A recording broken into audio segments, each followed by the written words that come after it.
Saka Tatal akhirnya membuka cerita saat Sudirman dipukuli terpidana kasus Vina Cirebon. Setelah disiksa, penyidik Sudirman masih juga harus merasakan sakitnya disiksa terpidana kasus Vina Cirebon. Malahan Sudirman sampai pingsan saat dipukuli terpidana kasus Vina Cirebon. Aksi sadis ini dilakukan bukan tanpa sebab. Terpidana kasus Vina Cirebon, Eko Ramadhani, Eka Sandi, Hadi Saputra, Jaya, Rivaldi, Supriyanto sampai Saka Tatal yang sudah bebas di penjara karena kesaksian Sudirman. Dari 8 terpidana, hanya Sudirman yang mengaku terlibat kasus Vina Cirebon. Menurut pengacaranya, Titin Prialianti, sebenarnya terpidana kasus Vina yang pertama mengaku bukanlah Sudirman. Sebetulnya kalau di fakta persidangan yang mengakui dahulu kan Jaya, kata Titin Prialianti. Namun karena posisi Sudirman yang paling lemah, penyidik lantas menyebut bahwa dialah yang mengakui. Tetapi karena Sudirman paling lemah oleh penyidik dikatakan Sudirman yang mengakui, kata Titin Prialianti. Sudirman disebut sebagai berkebutuhan khusus. Dilihat dari jenjang pendidikannya saja, Sudirman harus duduk di bangku SD lebih dari 6 tahun, kata Titin Prialianti. Akibat pengakuannya itu Sudirman sampai disiksa agar mengakui terlibat kasus Vina Cirebon. Menurut Titin, Sudirman juga disiksa penyidik kasus Vina Cirebon di Polresta Cirebon Kota. Sudirman pun mengaku memukul Eki dan Vina sebanyak 6 kali. Dia juga mengaku hanya meraba tubuh Vina saat yang lain memperkosa.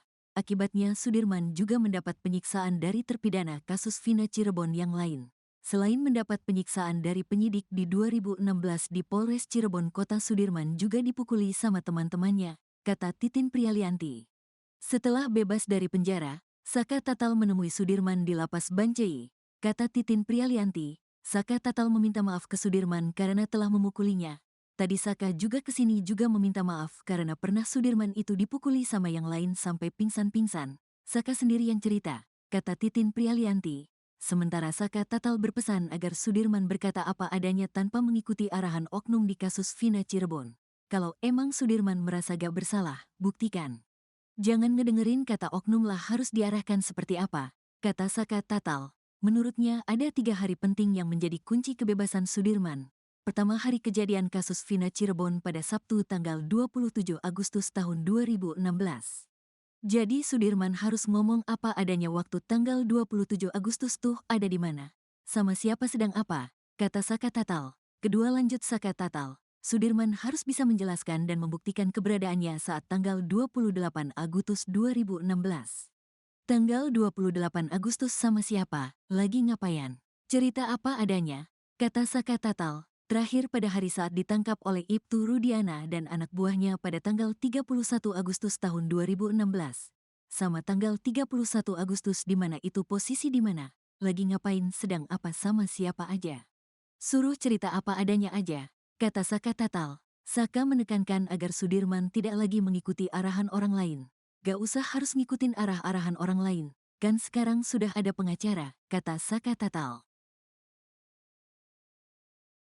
Praktisi hukum, Tony R. mendesak agar dugaan penyiksaan terhadap Sudirman, salah satu terpidana dalam kasus pembunuhan Vina Cirebon, segera dilaporkan ke pihak berwajib. Dugaan tersebut mencuat setelah Sudirman menceritakan pengalaman pahitnya saat berada di bawah penahanan polisi, baik di Polres Cirebon Kota tahun 2016 maupun di Polda Jabar tahun 2024. Kalau benar yang dikatakan Sudirman bahwa sejak diamankan di Cirebon, dia mengalami kekerasan hingga fisiknya tidak berdaya, hal ini perlu diusut tuntas. Apalagi, penyiksaan ini salah satunya dilakukan dengan menggunakan tembakan peluru karet, yang baru-baru ini diceritakan Sudirman kepada mantan kuasa hukumnya, Titin Prialianti, ujar Tony saat dikonfirmasi, pada Senin, 26 Agustus 2024, malam. Menurut Tony, tindakan tersebut jelas merupakan bentuk penganiayaan dan harus dilaporkan agar pelaku bisa diproses secara hukum. Ia juga mengungkapkan bahwa dugaan penyiksaan tidak hanya terjadi pada tahun 2016, tetapi juga pada 21 Mei 2024 ketika Sudirman dipindahkan dari Lapas Cirebon ke Polda Jabar. Dalam insiden tersebut, Sudirman diduga dilempar batu dan disiram air panas oleh oknum penyidik. Dugaan penyiksaan terhadap Sudirman pertama kali terungkap oleh mantan kuasa hukumnya, Titin Prialianti. Dalam keterangannya, Titin menyebutkan bahwa Sudirman mengaku ditembak dengan peluru karet saat berada di Polres Cirebon Kota pada tahun 2016. Luka yang diakibatkan oleh tembakan tersebut membuat Sudirman mengalami kesulitan duduk atau berbaring dalam waktu lama hingga kini.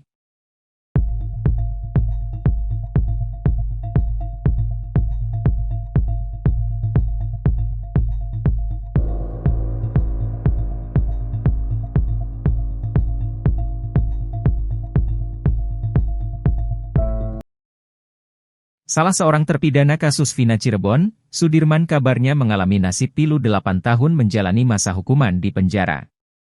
Sudirman bahkan dipisahkan dengan 6 terpidana lainnya yang kini sudah berada di Lapas Cirebon.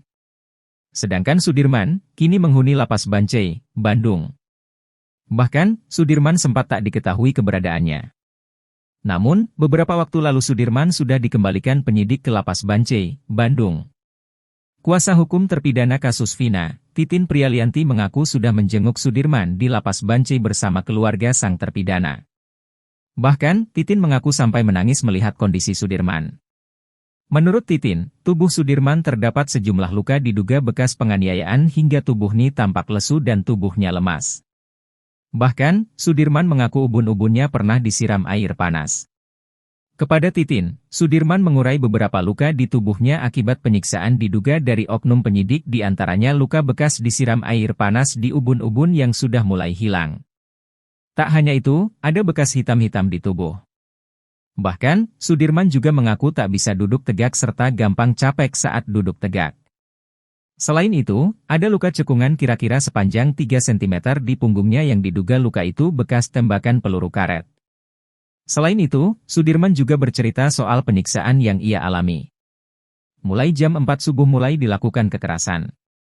Sudirman dilempar batu, dipukul di Polda. Terus katanya kepalanya disiram air panas. Kan dia enggak mau ngaku peristiwanya, ungkap Titin. Sudirman juga disiksa oleh penyidik agar mengakui bahwa Peggy Setiawan sebagai tersangka kasus Vina.